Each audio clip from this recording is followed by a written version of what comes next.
How are you feeling just health-wise? Good, really good. I was telling Coach a second ago, it feels honestly better than last year because I've been doing so much more arm care, but it feels really good. At what point did you start feeling like 100% again with the elbow? 100% probably last week, early last week. Really? Started pushing it. Yeah, it was a little longer process than I thought. Maybe a little bit earlier, but last week was when I started throwing, 100, 150 balls. That's kind of when I knew. How worried were you when it happened that it might be something significant? I honestly wasn't that worried because I didn't know that much about the arm, but when I talked to Coach after the game and see his concern, I guess, was a little kind of revealed to me how serious it could potentially be. Luckily, it wasn't a UCL or something like that, and it didn't tear, so very lucky. What did it feel like when it happened? Just felt like something wasn't right. I don't know how to explain it.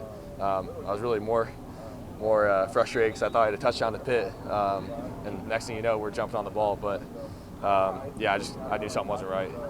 You're not on a pitch count anymore. You can just throw it as much as you need to. Yeah, I think so. We're still wary about balls, but I mean, for the most part, I feel back to normal. When you look at the wide receiver room, what's the first thought that comes to your head? Special. Those guys are superheroes, and they can make a lot of plays for me. You saw it today, making one-handed grabs, running routes right, and even the tight ends today did a great job, and I think ran really good routes. How close do you think you guys are to being the USC that's competing for national titles? Yeah, we'll see as we continue to play, but I think we got a special team here.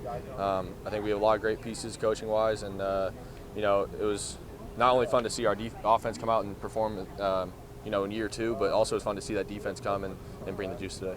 Graham has talked a lot about how quarterbacks usually develop the most from year one to year two. Can you sort of feel at least the start of that change or what he was talking about? Yeah, I think you saw it late last year in the last 3-4 games when our offense really started to buy in, and I think most of it was just buying into the culture, and you kind of see that. And if you look at our numbers and the way we played our last 3-4 games, like I said, the sky's the limit with this offense. I know JT's not fully practicing yet, but do you enter this spring as if mentally you're in a competition?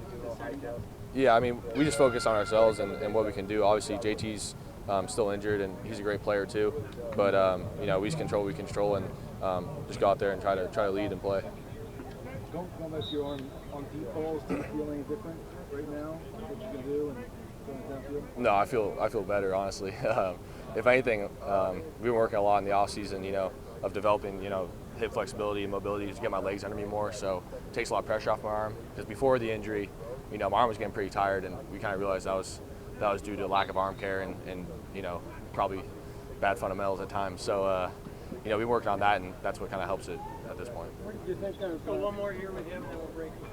Gary Bryant and Imatorbhebhe.